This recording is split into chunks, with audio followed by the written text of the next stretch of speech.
Hey everybody, it's good to be seen by you again. I hope all of you are doing well and taking care of yourselves and enjoying the nice weather and being able to go for walks and get a drink if you can. So I've seen some of you out and about, which is really nice. And before I start, I did just realize that this is our next to last class together. So we have this one and then one more, and at least for me, then that's it. And unfortunately, I am not planning on being in Spain next year, so sad day. And so I'll be in touch with your teachers. Maybe we can find a way to get together one last time before I leave. I will be here until the very end of June, but it would be nice to see you, so I'll let you know. And now another thing. Now that I'm putting these things on YouTube, I have realized that if you think I'm speaking too fast, you can slow down the speed. So that is an option if you find it difficult understanding me. I try to speak very clearly, but I understand it might be fast. So that's an option. And today's lesson will be just like all the other ones. There'll be 8 questions at the very end that are very short, simple answers, and then 2 that might require just about 30 to 50 words, right? And so we'll go ahead and start. Today's lesson is about shopping, and there are very few things in this world that I hate. I hate shopping. I don't like it at all. It's not fun. I know lots of people enjoy it, but I don't. And so one thing I want to do today is kind of compare traditional shopping to online shopping, which obviously is very popular now. But I want to start at a place that I think might be a good starting point that might explain how we got to where we are currently. And that's capitalism, right? And so what is capitalism? We hear about this a lot, and usually not very good things. But what it is an economic system, right? That's all it is, an economic system. But what's different is that in this system, government plays a secondary role, right? They are not the primary role. They play a secondary part. So who kind of makes the decisions? Well, that's the people, the individuals like you and me, and companies. And like I said, lots of people think this is very negative. Personally, I don't know if I completely agree with that, but I would say it's kind of like a seesaw, like a teeter-totter. You know, when you go to the playground as a kid and one kid sits on one side and then the other kid goes up and then a heavy kid sits on the other side and you kind of go like that? I think it's kind of like a balance, right? And so if you can find a good balance, I think it's good. Unfortunately, I think you can argue that the balance has kind of gone towards the way of making money and being selfish and greed. And I looked at this one statistic that I thought was kind of surprising. I've tried to make sense of it to see if it's really as bad as it sounds. But the statistic is that in the United States there are 116,000 shopping malls, right? This is where people go to shop and to spend money and to buy things, stuff, and the majority of things are it's just stuff we don't need. So 116,000 of those places, and we only have 37,000 secondary schools, right? Like institutos. So instead of focusing on education, which I think many of us value, we focus on money and stuff. And so I think that's one example of, hey, maybe the balance is out of whack. It's not being done the correct way. And another statistic that I saw is that in the U.S. during the holiday season, the average shopper spends about $637. And what's kind of surprising is this is obviously a time that we're supposed to be thankful for the things we have and enjoy being together with other people and not focusing on material things. And at the same time, we're spending all this money. Just doesn't really make sense. Also, I have really bad allergies, so I hope that's not affecting you, but it affects me. And so I might have to wipe my nose, or I may have to sneeze. So sorry about that. But man, it just got bad 2 weeks ago. It's been really terrible. Anyway, so when we talk about spending money, I think one thing that most people know about, because now this happens here in Spain, is Black Friday. And so Black Friday in the United States is typically the biggest shopping day of the year. This is where people actually go to the stores, and this happens right after Thanksgiving. So right, we say thank you for all the stuff we have. Let's go buy stuff. And you can see on slide 1 of the PowerPoint that's attached a picture of this, and it's an event that gets pretty wild, pretty out of hand. And so last year there were 84.2 million people that went shopping on Black Friday. Like, that's a lot of people. I don't like it. I went one time in my entire life. Never do it again. But what some people prefer now is what comes after Black Friday, and this is Cyber Monday. And so you have Black Friday, the weekend, and then the next day is Cyber Monday, and all these,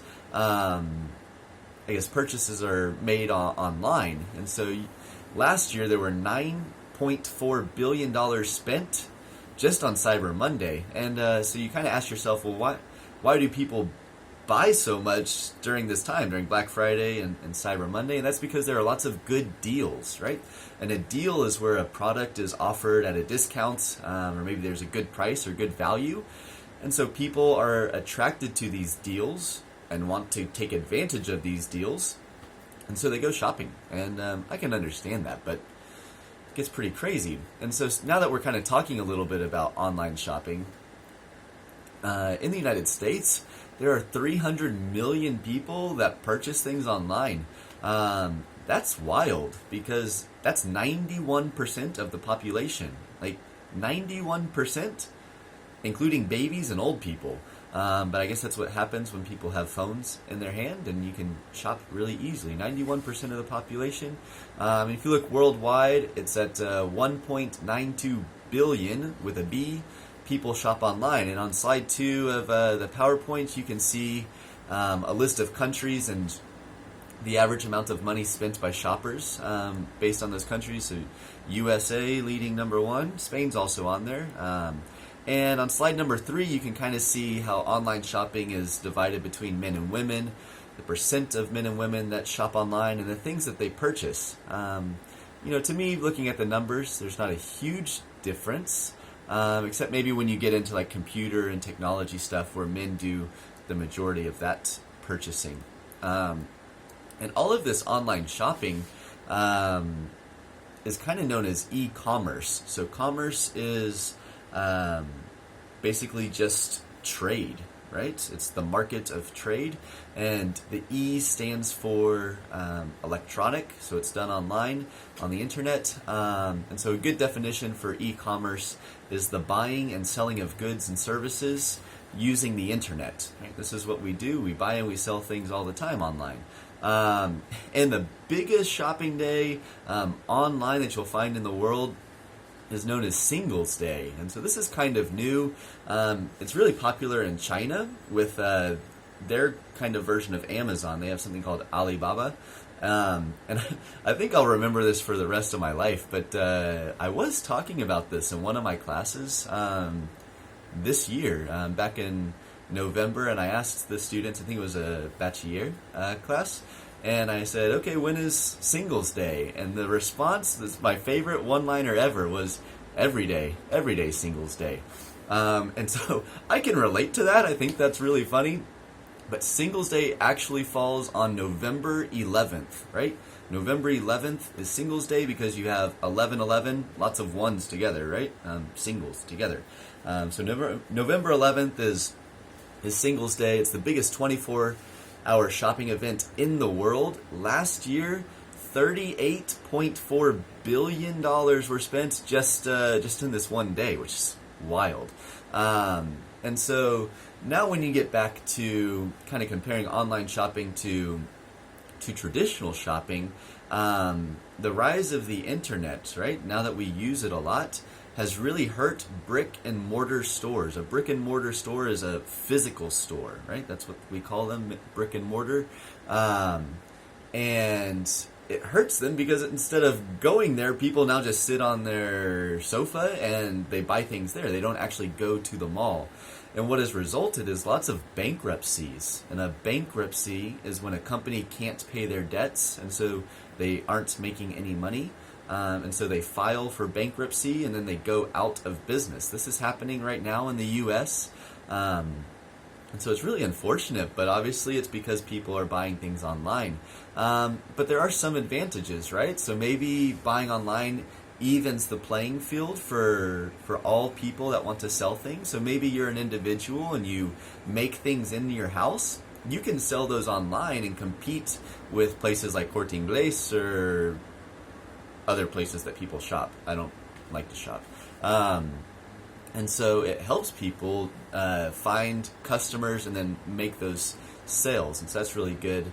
But even culturally, it's kind of just, this whole thing has changed. At least in the US, people used to enjoy going shopping. It was like an event. And so you might spend the day at Puerto Venecia, right? Some of you probably do this as well. But part of that was even like going window shopping. And window shopping is when you just go and, you look at the windows and what products are there on display, and you don't necessarily buy anything. But now people just kind of do that on their phone. They just swipe and they look at everything, and so they aren't going out and they don't do window shopping. You can see on the PowerPoint on slide 4, there's a picture of 2 women kind of doing this, right? And so when you look at some of the other pros and cons of online shopping versus traditional shopping, I have several categories, and I guess I'll explain which one's better or which one might be better. So when you look at product quality, I would say that the traditional way of shopping has lots of advantages, right? So you can touch and you can feel the product. You can try it on. So that always helps, because sometimes you order things online and it just doesn't fit. Also, when you talk about immediate satisfaction, or some people call it instant gratification, I would say traditional shopping has an advantage here, right? You go to a place, you buy it, and you have it in your hand in that moment, whereas when you buy it online, you hit click, and then you have to wait, right? That time that we have to wait is getting smaller, but we still have to wait, so the instant gratification isn't there. However, when you talk about convenience, I would say online has a clear advantage, right? So you don't have to go anywhere. You can save time, lots and lots of time, and you don't have to deal with any crowds, right? It's a lot easier, maybe more comfortable to shop from your sofa than to go out into public. Also, when you talk about variety, a store can only have so many clothes or so many products. So online, you have an endless supply of those things, and so I would say for variety, online has the advantage. Price also, like online, cuts out a lot of the costs. So online shopping usually has lower prices. However, the one kind of asterisk that people put there is the shipping, right? Lots of people don't really like the shipping because sometimes that really makes it even more expensive. And lastly, when you look at like returns or if there are problems, I would say traditional shopping has some advantages there, right? So it's a lot easier to go to the store to return it than to try to figure out what to do with your new Amazon package that was incorrect. So traditional shopping has some advantages there. And lastly, on the PowerPoint slides, you can see some people of Walmart, which this is like what shopping at its best in the United States. Lots of rednecks and weird people going shopping. So you can take a look at that. But that's pretty much it for today. So I'm going to go ahead and read these questions for you, and then that'll be it. So question number one, in capitalism, do governments play a primary or a secondary role? Just choose one, primary or secondary. Number 2, what is the name of the day that many Americans go shopping at stores after Thanksgiving, right? So when Americans physically go to the store, what is this day celebrated? What's the name of it? Number 3, when products are offered at a good price or value, this is known as a good what? It's a 4-letter word. That's it. Okay. Number 4, what percentage of Americans shop online? Number 5, the buying and selling of goods and services on the internet is known as what? Right? So I gave you the definition. Give me the word. Number 6, when is Singles Day? Just give me the date. What month and what day of the month? Okay. Number 7, when a person or company cannot pay their debts, it is known as a what? Okay. You may have to Google it to spell it correctly, I guess, but should be simple. Number 8, What is window shopping? Just give me a very simple definition of what window shopping is. Okay? And lastly, so these are your 30 to 50 word responses. Number 9, do you prefer to shop online or in stores? Why? I want your personal opinion and then to tell me why. And lastly, number 10, in your opinion, name one product that is better to buy in a store and not online, and justify your answer. And that's it. So again, I'll see you one more time next week, and I'll be in touch so we can try to see each other face to face if you want to. Have a great day. Take care of yourselves. Deuces.